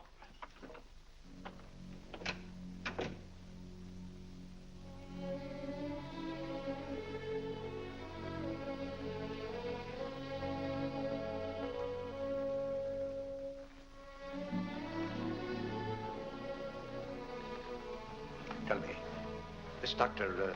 Summers, he's very highly thought of, isn't he? Oh, yes. Lavinia is seriously... If anyone could help her, he could. Don't you think? Very fine physician. But there is a greater help, ever present in the hour of need. Let us turn to him in prayer. Let us kneel and pray.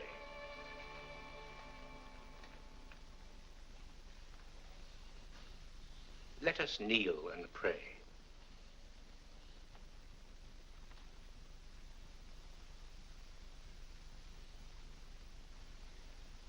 O Lord, look down from heaven. Behold, visit, and relieve this thy servant who is grieved with sickness. Have mercy on her, O Lord. Have mercy on this miserable sinner. Forgive her, and extend thy accustomed She's goodness. not a miserable sinner, and you know it. Oh, God! You know Vinny is not a miserable sinner. She's a fine woman. She shouldn't be made to suffer. It's got to stop, I tell you. It's got to stop. Have mercy, I say. Have mercy, I tell you. What's the matter, Claire? What's wrong? Vinny. Vinny, what are you doing down here? You shouldn't be out of bed. You get right back upstairs. I heard you call. Do you need me? Vinny, I know now how much I need you. Get well, Vinny. I'll be baptized. I promise. I'll be baptized. You will? I'll do anything. Oh, Claire. We'll go to Europe, just we two. You won't have to worry about the children or the household accounts. Or... Vinny. Don't worry, Mr. Day. She'll be all right now. Bless you for what you have done. What'd I do? You promised to be baptized. I did? Oh, Gad!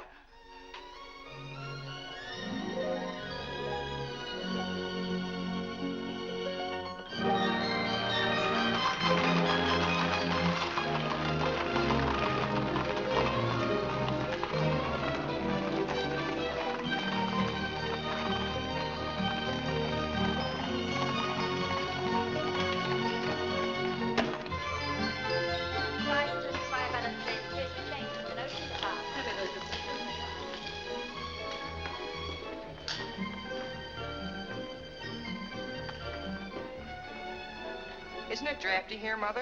Shall I get your coat, Mother? The No, doctor said thank you you. mustn't take cold. I'm quite comfortable, thank you. Come on now, let's stay together. Holland, don't you get lost again. Aren't the hats lovely this year? Ostrich feathers. You wouldn't wear that hat, would you, Mother?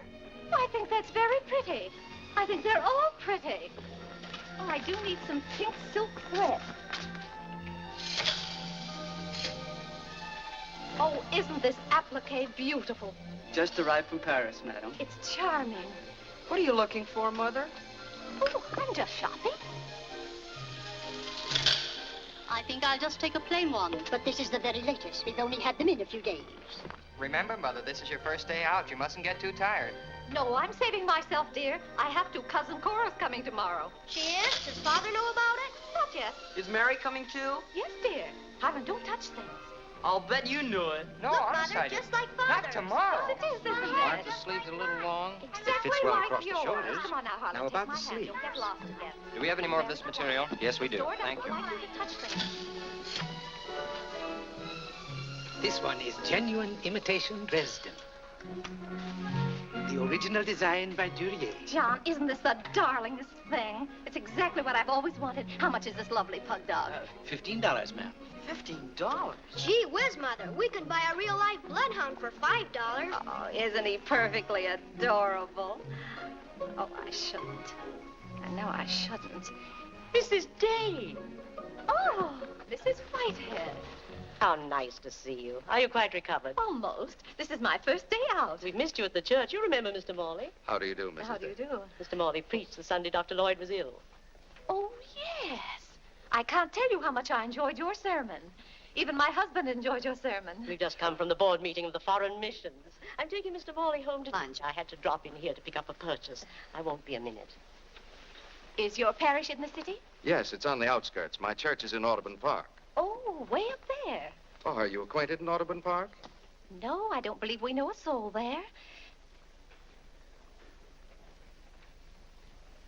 Mr. Morley, would this be possible? My husband, Mr. Day. If we lower the collar, it'll be a very fine fit. You won't find a better suit of clothes in the city for $15. Oh, it's not the price. It's the money. Thank you for holding it for me. You're welcome. Goodbye, Mrs. Day. I hope we meet again soon. Goodbye. It was very pleasant meeting you again. I think it was divine providence. I shall be delighted to be of service. Goodbye, Mr. Morley. Goodbye. May I work it? Oh, no, it's against the rules.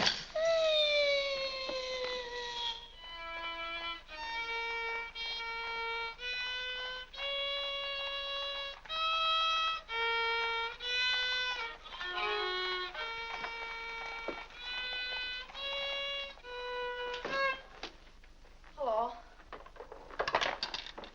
What did you bring home more medicine for? Dr. Bartlett paid us off, didn't he? Oh, yes. Oh, Jiminy, you scared me. I've got to take $15 right down to McCreary's. I bought a suit there this morning, and I said I'd have the money this afternoon. Gee, that's too bad. What's too bad? Well, you see, Clarence... What? Dr. Bartlett paid us off in medicine. Oh, God! Well, he thanked us, too, for our services to mankind. But my suit, I've got to have it tomorrow. And besides, they're making the alterations. I've got to have $15. Maybe you could offer them 15 bottles of medicine. Oh, they wouldn't take it. McCreary's don't sell medicine. Father. Vinny, I'm home. Good afternoon, sir. How's your mother, Clarence? Oh, the ride this morning did her a lot of good. She'll be well enough to go to church with us next Sunday. Ah, fine. Oh, Father, have you noticed I haven't been kneeling down in church lately? Don't let your mother catch you at it. Then I have to have a new suit of clothes right away. That doesn't make sense. I can't do anything in your clothes that you wouldn't do. Well, if my old clothes make you behave yourself, I don't think you ought to wear anything else. Oh, no, you're you and I'm me. I want to be myself. I mean, suppose I should want to kneel down in front of a girl. Why, in heaven's name, should you want to do a thing like that? Well, I've got to propose to a girl sometime. Clarence. Well, not right away, but for $15 I can get a good suit of clothes. Clarence, you're beginning to talk as crazy as you... Hello, Vinny. You're feeling better today, huh? Much better, thank you, Claire. You don't have to hurry home from the office every day like this. With business the way it is, there's no use going to the office at all. Yes, you do look better, Vinny. What did you do today? Well, I got a carriage and took the boys for a ride, and we stopped in at McCreary's. And, oh, Claire, I've the most wonderful news for you. Who do you think I met? Mr. Morley. Morley? Never heard of him. Remember that nice young minister who substituted for Dr. Lloyd one Sunday? Oh, yes. Bright young fellow. Preached a good, sensible sermon. Short one, too. Ought to be more ministers like him. Well, Claire, his parish is in Audubon Park. You know, way up above Harlem. Nobody knows you up there. You'll be perfectly safe. Safe?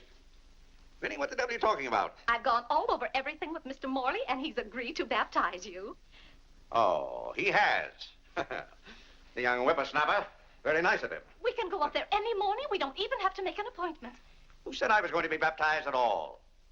Why, Claire, you did. Now, Vinny. You gave me your promise, your sacred promise. You said I'll be baptized. I promise I'll be baptized. Well, what if I did? Claire, aren't you a man of your word? Vinny, we all thought you were dying. So naturally I said that to cheer you up. As a matter of fact, the doctor told me that's what cured you. Well, it seems to me pretty ungrateful of you to press this matter any further. My being well has nothing to do with it. You gave me your word. You gave the Lord your word. And you're going to march yourself up to Mr. Morley's church some morning before you go to the office and be christened. If you think for 1 minute... What in the name of heaven is that? If you think I'm going to let you add the sin of breaking your solemn and sacred promise... I demand to know what that repulsive object is. It's perfectly plain what it is. It's a pug dog. What is it doing in this house? I wanted it and I bought it. You spent good money for that? Claire, don't try to change the subject. How much did you pay for that atrocity? I didn't pay anything for it. I charged it. Charged it, I might have known. How much was it? $15. $15? Claire, For that eyesore? don't you call this lovely work of art an eyesore? It will look beautiful sitting on a red cushion by the fireplace in the living room. If that sits in the living room, I won't. Furthermore, I don't even want it in the same house with me. Get it out of here. Claire, you're not going to get out of this room until you set a date for your baptism. I'll tell you one thing. I'll never be baptized as long as that hideous monstrosity is in this house. All right. All right. Clarence. That pug dog goes back this afternoon, and he's christened first thing in the morning. You heard him, didn't you, Clarence? You heard him say that he'd be baptized as soon as I got this pug dog out of the house. You hurry right back to McCreary's with it, and be sure they credit us with $15. Oh, Mother, while we were at McCreary's, I happened to see a suit I'd like very much, and the suit was only $15. Well, Clarence, I'm afraid your suit will have to wait until after I get your father christened. Well, no, I meant that since the suit cost just the same as the pug dog, if I exchanged the pug dog for the suit... Why, yes. Then the suit wouldn't cost your father anything. Why, how bright of you, Clarence, to think of that. I'd better start right away before McCreary's closes. Yes. Now, let's see. If we're going to take your father all the way to Audubon Park...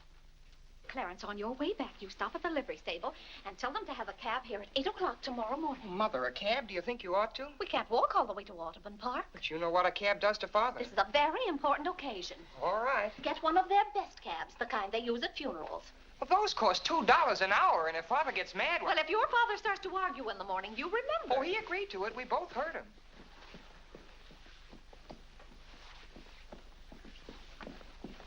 I hope you notice Clarence is returning the pug dog.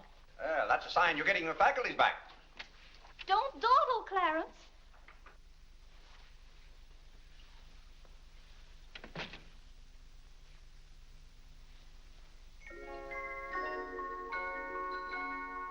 Come to me, sweet Marie, not because your face is fair, dear to see. Vinny, it's good to hear you singing again. But your smile so pure and sweet makes my happiness complete, makes me falter at your feet, sweet Marie. Oh, on the way uptown, I stopped in at Tiffany's and bought you a little something. Thought you might like it. Claire! What a beautiful ring! I'm glad if it pleases you. Oh, Claire, how sweet of you. I don't know how to thank you. Well, it's thanks enough for me just to have you up and around again. You know, when you're ill, Vinny, this house is like a tomb. There's no excitement. That's the loveliest ring you ever bought me. Now that I have this, you needn't buy me any more rings. Well, if you don't want any more... What I'd really like now is a nice diamond necklace. Vinny, Do you know how much a diamond necklace costs? Yes, I know, Claire, but don't you see, you're giving me this shows I mean a little something to you. Now, a diamond necklace. Good heaven. If you don't know by this time how I feel about you. Well, we've been married for 20 years, and I've loved you every minute of it. What did you say, Claire? I said we've been married for 20 years, and I've loved you every minute of it. But if I have to buy out jewelry stores to prove it, if I haven't shown it to you in my words and actions, I might as well... Well, what have I done now? It's all right, Claire. I'm just so happy. Happy? You said you loved me. And that beautiful ring, that's something else I didn't expect. Oh, Claire, I love surprises. But that's another thing I've never understood about you, Vinnie. Now, I like to know what to expect. Then I'm prepared to meet it. Yes, I know, Claire, but life would be pretty dull if we always knew what was coming. Well, it's certainly not dull around here. In this house, you never know what's going to hit you tomorrow.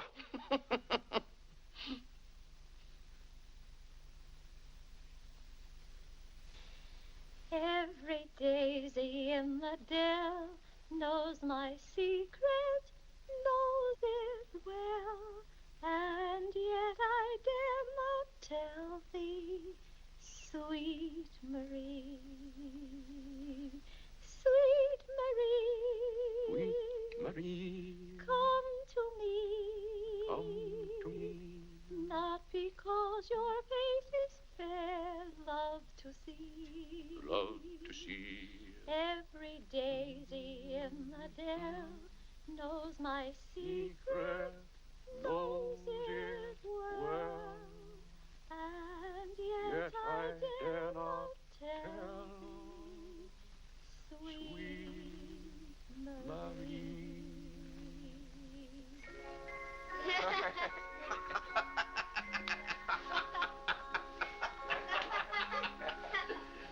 Well, then, Harlan, the very... Who are you? What's your name? Margaret, sir.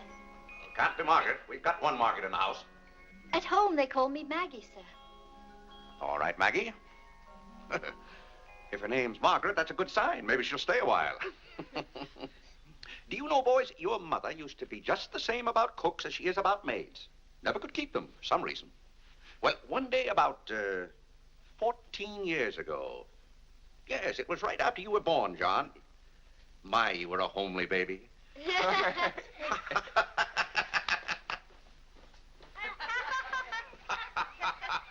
Thank you, Margaret. Good morning, boys. Good morning. Good morning, Mother. Good morning, Claire. Morning, Vinnie. Why, you look as though you were dressed for a wedding. Do I, dear? Yes.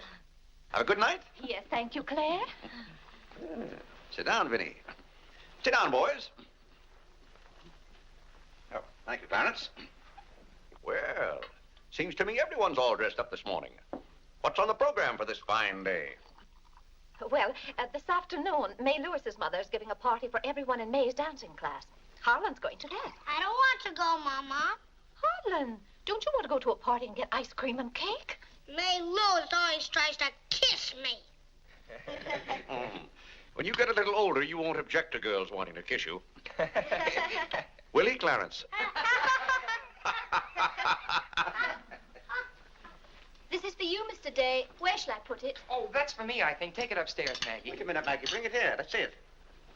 See, it's for me, Father, Clarence Day, Jr. Let me look. Well, that's from McCreary's.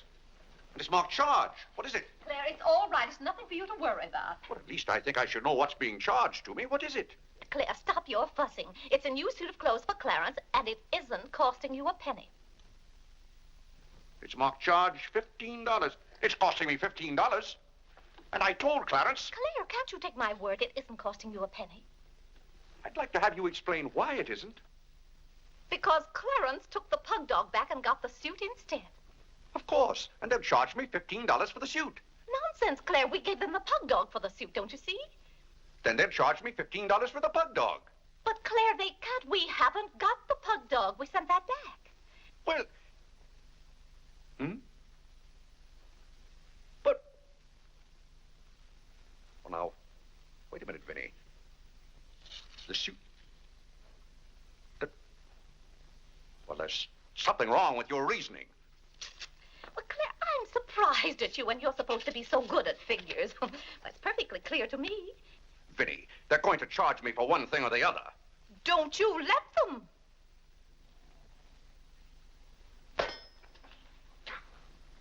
Well, McCreary's aren't giving away suits and they aren't giving away pug dogs. Why, it should be clear to a child that if Clarence sent the pug dog back, they'd...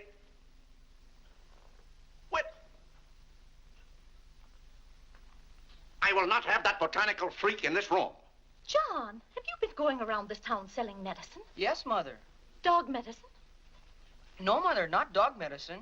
This letter from Mrs. Sprague says you sold her a bottle of this medicine and that her little boy gave some of it to their dog and it killed him. Now she wants $10 from us for a new dog. Here, let me see that letter. Well, he shouldn't have given it to a dog. It's for humans. Why, it's Bartlett's beneficent balm made from a secret formula. Have you been going around among our friends and neighbors selling some patent nostrum? But it's good medicine, Father. I can prove that by Mother. Vinny, what do you know about this? Well, nothing, Claire. But I'm sure John... No, I mean that day Mother was... That's enough. You're going to every house where you sold a bottle of that concoction and buy it all back. But it's $1 a bottle. I don't care how much it is. Here, I'll give you the money now. How many bottles did you sell? 128. 128? Claire, I always told you John would make a good businessman. Young man, you'll have to come down to my office with me. I'll give you the money to buy back that medicine. $128. And $10 more for Mrs. Sprague's dog. That's $138. Thank you, Vinny. But it's all coming out of your allowance. That means that you'll not get another penny until the whole $138 is paid up. I'll be 21 years old.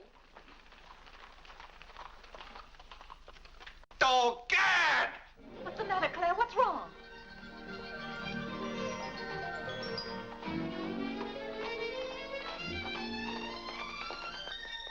Those gypsies are back. Don't anyone answer the door. They're moving in on us again, bag and baggage. I won't have it, I tell you. I won't have it. Now, Claire.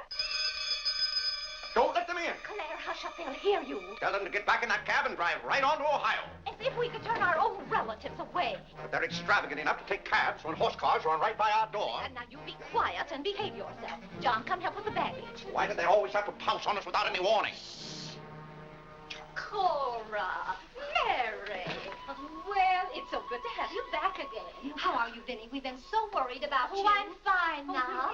Did you have fun in Springfield? Was it? John. My, you're still growing. Thank you, Cousin John, Cora. go get the baggage. There's Hello. Whitney. How are you, darling? Fine, thank you. And little Harlan. Have you been a good boy? No. Claire, the girls are here. Cousin Claire, here we are again. My, it's so nice to be back. How do you do, Mr. Day? How do you do? Come and sit down and have some breakfast with us. Oh, we had breakfast at the depot. Well, we've practically finished ours. I haven't finished my breakfast. Well, then sit down, Claire. Come and have a cup of coffee anyway. Oh, thank Mary, you, sit over Vinny. there. Cora, Maggie, clear those places. My, this seems so natural. Claire, don't let your kippers get cold. Maggie, serve some coffee. Yes, ma'am. Where's Clarence? Well, he must be upstairs moving his things so you can have his room again. Oh, Vinny, we can't stay overnight. Grandpa Ebbs has been sailing very fast, and that's why I have to hurry back. We're leaving on the 5 o'clock train this afternoon. Well, Cora, it certainly is good to see you again.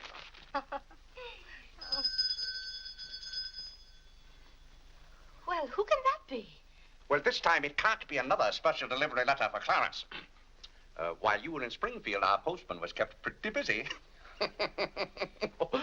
It's the cab, ma'am. Cab? What cab? The cab that's to take us to Audubon Park. Oh, who's going to Audubon Park? We all are. Cora, the most wonderful thing has happened.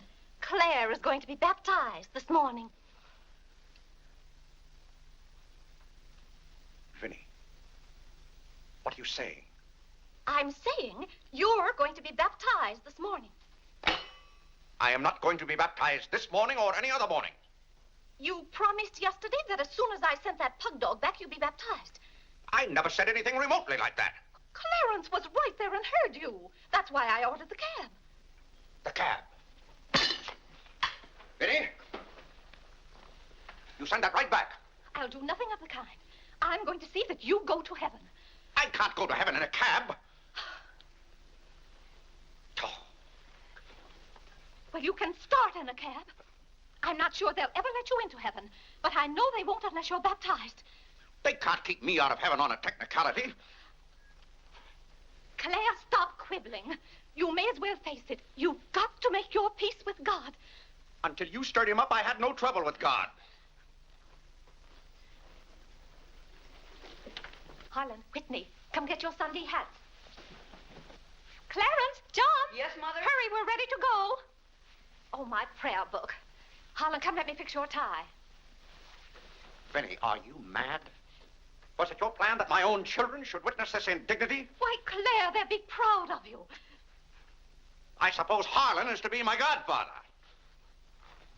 Vinny, I won't go through with this thing. That's final. Claire, dear, if you feel that way about it... I do. Then we won't take the children with us. I'm not talking about the children. I'm ready, Mother. Oh, John.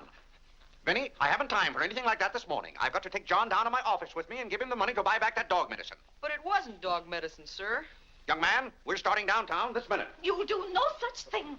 You gave me your sacred promise that day I almost died. Yes, and she would have died if we hadn't given her some of that medicine. That proves it's good medicine. You gave your mother some of that dog medicine? John, you didn't.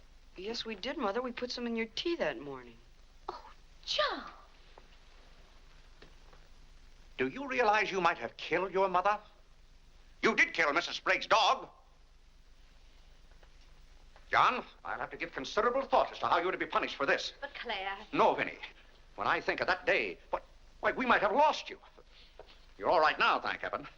But what I went through that afternoon, the way I felt, I'll never forget it. You've forgotten it already. What do you mean? That was the day you gave me your sacred promise. Yes, but I wouldn't have given you my promise if I hadn't thought you were dying. And you wouldn't have almost died if John hadn't given you that dog medicine. Don't you see? Well, the whole thing is illegal. Suppose I had died. It wouldn't make any difference to you. You don't care whether we meet in heaven or not. You don't care whether you ever see me and the children again. Now, Vinny, you're not being fair to me. It's all right, Claire. If you don't love us enough, there's nothing we can do about it. But that has nothing to do with it. I love my family as much as any man. All my life, I've struggled and worked just to... Yeah, there's that cab. Vinny, you're not well enough to go all the way to Audubon. Oh, I'm well enough if we ride. But that trip would take all morning. And those cabs cost $1 an hour. This is one of their best cabs. This costs $2 an hour. Well, then why aren't you ready? Get your hat on. Oh, tarnation! Hallelujah! Amen! Young lady, if it hadn't been for you, no one would have known whether I was baptized or not.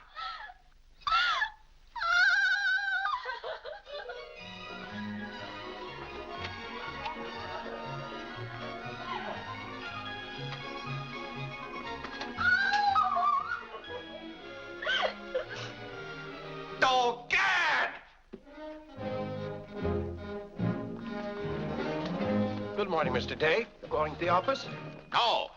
I'm going to be baptized.